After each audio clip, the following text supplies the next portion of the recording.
সাথে সাথে এখনো হতাশ হবেন না, আল্লাহর উপর ভরসা করবেন। সব কিছুর মালিককে আল্লাহর উপর ভরসা করবেন। আর যাদের রিজিকের অভাব বেশি বেশি লা হাওলা ওয়ালা কুওয়াতা ইল্লা বিল্লাহিল আলিয়্যিল আযীম নিজেও পড়বেন এবং নিজের স্ত্রীকে পড়তে বলবেন। আমি সেটা মন গড়া বলছি না, সূরা তালাকের মধ্যে আয়াত আছে, বিসমিল্লাহির রহমানির রহিম ওয়া মান ইয়াত্তাকিল্লাহা ইয়াজআল লাহু মাখরাজা ওয়া ইয়ারযুকুহু মিন হাইসু লা ইয়াহতাসিব। সুবহানাল্লাহ বলেন। এই তো তরজমা তাফসীর করার সময় নাই। আল্লাহ বলে ওয়া মান ইয়াত্তাকিল্লাহ, যারা আল্লাহকে ভয় করবে, যে আল্লাহ ওয়া মান ইয়াত্তাকিল্লাহ ইয়াজআল লাহু মাখরাজা, তে তার রিজিকের ব্যবস্থা আল্লাহ কিভাবে করিয়ে দেবে সেটা তারা টেরও করতে পারবে না। সুবহানাল্লাহ।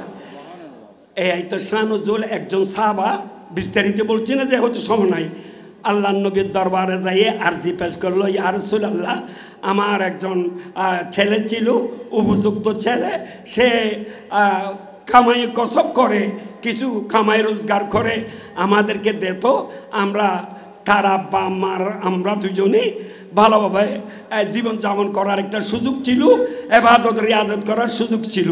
কিন্তু আমার ছেলেটাকে সন্ত্রাসী করে অপহরণ করে নিয়ে গেছে বিদুর্মীরা।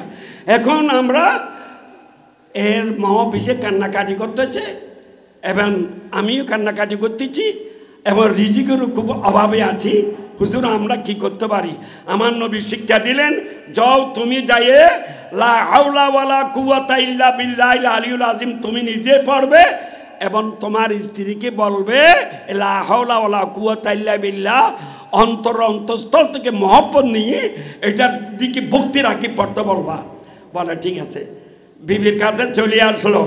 বিবি দয়াল নবীর কাছে গিয়েছিলাম, সুবহানাল্লাহ, বকারে খেসে খায়রা নমোয়া গিসিনি ইয়া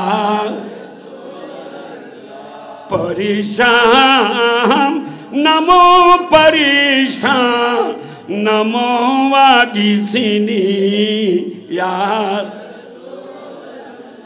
আল্লাহু আকবার।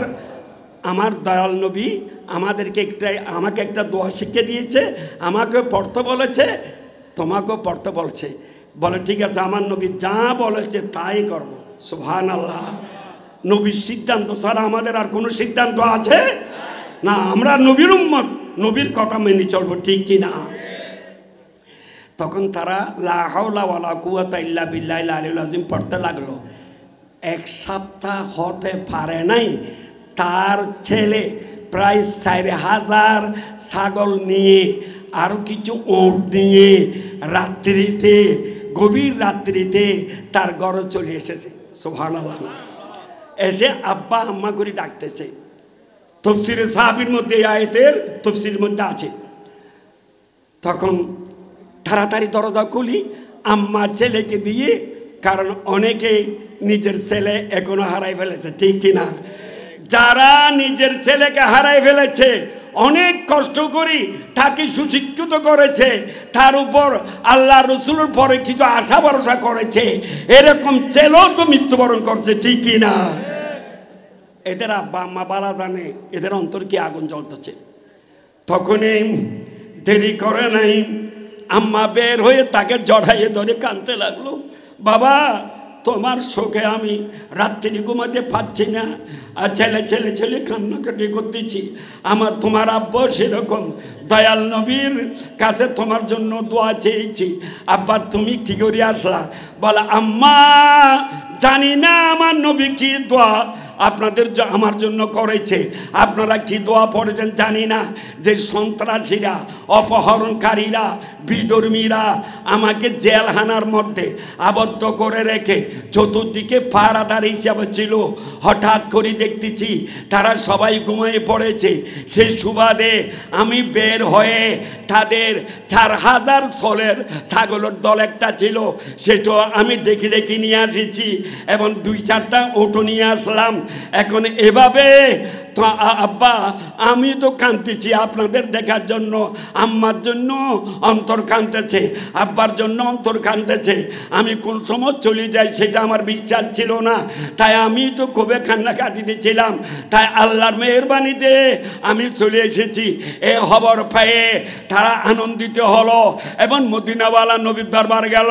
ইয়া রাসূলুল্লাহ, ইয়া হাবিবাল্লাহ, ছেলে ফেরত পেয়েছি এবং অনেক ছাগল উট পেয়েছি। ওদের এই ছাগলগুলা আমাদের জন্য ভক্ষণ করা হাওয়া কি জায়েজ হবে? তখন আমার নবী বলল, তোমরা পাওনি, আল্লাহ ব্যবস্থা করে দিয়েছে। সুবহানাল্লাহ। এরা তো নিয়েছো তোমার ছেলেকে হত্যা করার জন্য, তাই আল্লাহ এটা গনিমতের মাল দিয়েছে। তোমরা এই ছাগল তোমরা গ্রহণ করতে পারবে, আল্লাহর পক্ষ হতে হয়েছে, এবং তোমাদের জীবন সুন্দরভাবে পরিচালনা করো, দোয়া দরুদ পড়তে থাকো, পাঁচ ওয়াক্ত নামাজ পড়তে থাকো, আল্লাহ এভাবে তোমাদেরকে সাহায্য করবে। সুবহানাল্লাহ। সুতরাং আমাদের মধ্যে যারা দুঃখে দুর্দশায় বিভিন্ন কষ্টের মধ্যে আছেন, এই দোয়া পড়বেন এবং আকীদার মজবুত থাকবেন।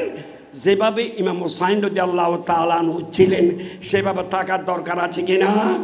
সাথে সাথে ইমানের পরে নমাজের স্থান, নমাজ না পড়ে বেঁচতে যাওয়ার আশা করবেন না। অনেকে বলে আমি আশা করেছিল, তো তুমি আশা করেছিল নামাজ পড়ো না কেন?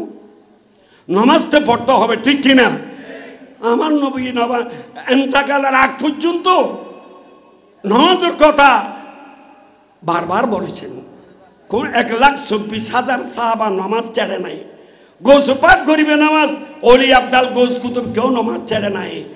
আল্লাহওয়ালারা নামাজ পড়েছে, আর তুমি নামাজ না পড়ে কিভাবে তুমি সুন্নি দাবি করো? তাই ভাই আমি সত্য কথাই বলতেছি, কাকে কোন সময় ডেকে এনে বলা যায় না। নিশ্চয় আমাদের মুসলমান যে পুরুষ আর মহিলাদের উপর নামাজ ফরজ, নামাজ পড়তে হবে, ঠিক কিনা? নামাজ ছাড়া ব্যস্ত পাওয়া যাবে? ইমাম হুসাইন রাদিয়াল্লাহু তাআলা কারবালার ময়দানে প্রমাণ করে দিয়েছে, 3 দিন উপবাস থাকার পরও একজন আশিক রাসূল নামাজ ছাড়ে নাই, এবং গলদেশে চুরি চলতেছে ইমাম হুসাইন রাদিয়াল্লাহু তাআলা, তারপরও কি নামাজ ছেড়েছে? বলুন না, নামাজ ছেড়েছে? তাহলে নামাজ অবশ্যই পড়তে হবে। তাই ভাইয়েরা আমার, মুরব্বীরা আমার, আর আলাউদ্দিন জিহাদি সাহেব যেটা বলছে সেটা করতে হবে। আমার গাজী শের বাংলা রহমতুল্লাহ আলাইহি বলেছেন, ওনার নুরানি বাণীর মধ্যে একটা বাণী, যে পীর যার যার সুন্নিয়ত, আরো জোর বলবেন না, পীর যার যার সুন্নিয়ত।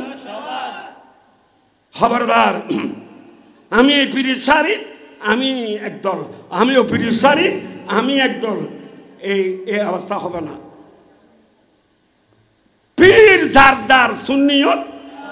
এই সৈয়দ আহমদ সিরকুটি রহমতুল্লাহ আলাইহির পীর সাহেব হুজুর আব্দুর রহমান চৌরবি রাদিয়াল্লাহু তাআলা রহমতুল্লাহ আলাইহি, আমি আজকে তার জন্য আমাকে একটা হাদিয়া দিয়েছে, একটু দেখলাম আব্দুর রহমান চৌরবি রহমতুল্লাহ আলাইহি, তার কাছে কাদিরা তরিকার খেলাফত ছিল, তার কাছে নকশবন্দিয়া তরিকার খেলাফত ছিল, তার কাছে চিশতিয়া তরিকার খেলাফত ছিল, তার সাথে কাছে সাজুলিয়া তরিকার খেলাফত ছিল, ওয়াইসিয়া করুনিয়া খেলাফত ছিল।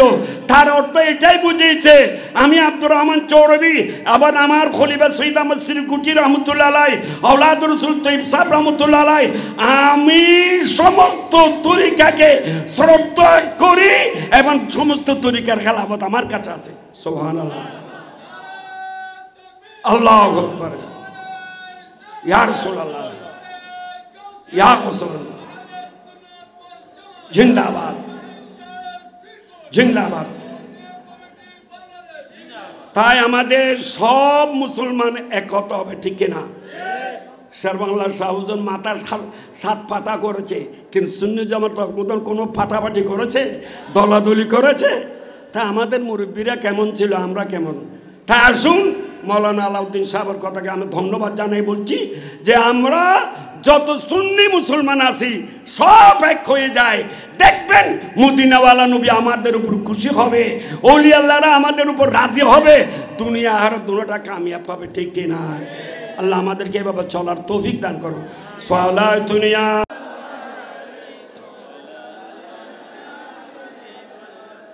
আর আমি অনুরোধ করছি ভাইয়েরা আমার, খবরদার খবরদার কোনো বান্দার উপর জুলুম করবেন না। জুলুম আল্লাহ সহ্য করে না। আজকে না হলে কালকে, কালকে না হলে পরশুতে এই জুলুমের শাস্তি আল্লাহ দুনিয়াতেও দেবে, আহারতও দেবে, ঠিক কিনা? দুনিয়াটা তো স্বাভাবিক, আহারটা অস্বাভাবিক। তাই আমাদেরকে জুলুম থেকে বাঁচতে হবে। কোনো ভাইয়ের উপর জুলুম অত্যাচার করা যাবে না। আমার ভাই যদি না বুঝে তাকে বুঝাই সুঝাই ঠিক করব, ঠিক কিনা? তাকে চেষ্টা করব।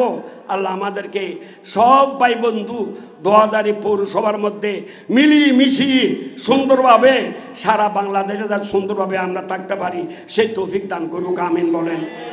যা হোক, আমি সাথে সাথে যে যারা এখন দেশের ছাত্রদের মধ্যে শুধু স্কুল কলেজের ছাত্র নয়, আমাদের মাদ্রাসার ছাত্র আরও বেশি। এই 2000-এর মধ্যে আমার ভাতিজা ইমরান আছে, এই ট্রাফিকের যে দায়িত্ব পালন করতেছে, আমার নাতি সোয়াইব আছে, এইভাবে অনেক। আর ভদ্রারা ট্রাফিকের মধ্যে আমার 6 মাইয়ের পর একটা ছেলে, সেটা জামিয়া আহমেদ সুন্নিয়াতে ইন্টার পাস করে ফার্স্ট ইয়ার পরীক্ষা দিয়ে সেকেন্ড ইয়ারে ক্লাস করবে। সেও নাকি আব্বা আমিও ভদ্রাটে ট্রাফিকের দায়িত্বতে আছি, সুবহানাল্লাহ বলেন। আমি বললাম বাবা আমি কিছু বলতে পারবো না, তুমি যদি আমার একটা মাত্র ছেলে, তুমি যেহেতু দেশের খেদমত করতেছ, দেশের খেদমতের জন্য বাধা নাই। আমরা দেশের খেদমত চাই, ঠিক কিনা? আমরা দেশের কল্যাণ চাই, ঠিক কিনা? জামিয়ার ছাত্র এখনো হাসপাতালে আছে। আমরা একটু লোক দেখানো কাজ কম করি, লোক দেখানো কাজ। আমার হাতে 17 জন হিন্দু বড়ুয়া মুসলমান হয়েছে, সুবহানাল্লাহ। আমি কোনোদিন পেপারে দিইনি, কোনোদিন ফেসবুকে দিইনি। আমরা গোপনে গোপনে দিনের খেদমত করতে চাই। আমরা বেশি হইচই রই রই করতে চাই না। আমরা সবসময় ন্যায়ের পথে ছিলাম, আছি, থাকবো, ঠিক কিনা? অন্যের বিরুদ্ধে ছিলাম, আছি, থাকবো, ঠিক কিনা? আমরা দেশের শান্তি চাই। আমরা সব ভাই বন্ধু মিলেমিশে দিন ধর্ম।